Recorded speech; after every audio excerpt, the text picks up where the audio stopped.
The concept for the Centenarian Portrait Project came from a personal experience that I had when I was living overseas in 2012. I'd been living in Berlin for about 6 months, and one day I started thinking about the fact that I was only spending time with people under the age of 35, and I thought that was a really strange way to get a holistic understanding of a new place. And so I did a bit of research and I found an organisation with a terrible name but great program called Friends of Older People that partnered up older people who are experiencing loneliness of some kind with younger people. And I began these visits with this incredible 86-year-old woman, and what started with, mockery of my terrible German skills at the time led to her sharing the most profound personal experiences that she had had entwined with major historical events. And I just walked away from that experience and I thought, my gosh, we're missing out on something here. I'm Ellen, I'm 16. My centenarian is called Mrs. Lee and she's 104. So she only speaks Cantonese, and she originally grew up in Macau, but because of wars and a lot of civil disrupt, she had to leave. And then she moved her family here when she was 60.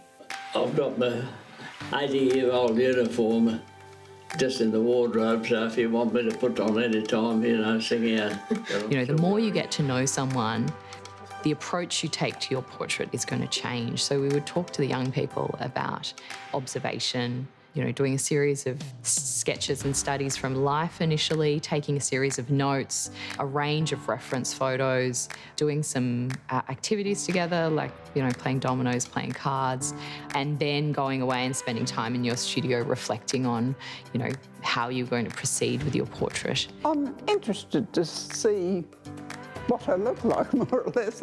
I don't think you get an appreciation of yourself from a photograph. Is that me? That's not me. No, it's not. It's the Queen. Of course, it's great if we have grandparents or aunties or uncles, cousins of different generations, but it's really important as well to have friends with people who have had different experiences to us.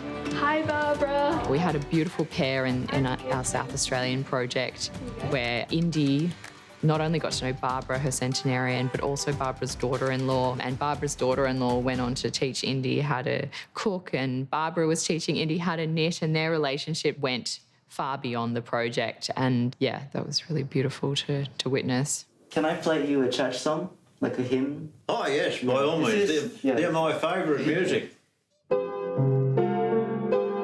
For so many teenagers, getting to know someone of a different generation has changed their understanding of what it means to be an older person, and understanding of what it means to live in an aged care facility, to live in a retirement village, and also just slashing stereotypes. There are so many negative stereotypes about getting older, ageing. Don't go and get involved with partners and settling down, having children.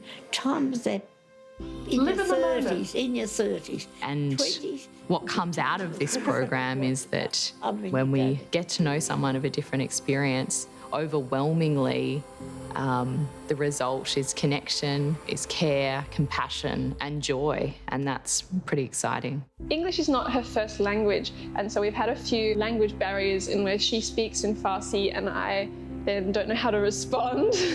I also think that she has an appreciation for silence that I haven't managed to develop yet.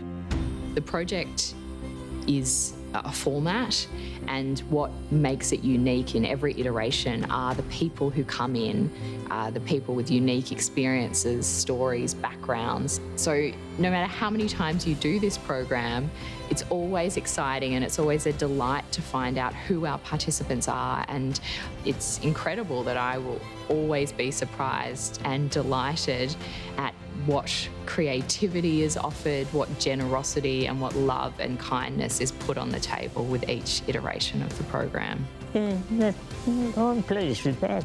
Yeah. You can keep the paper. Thanks very much. That's all right. One day it may be worth a lot of money.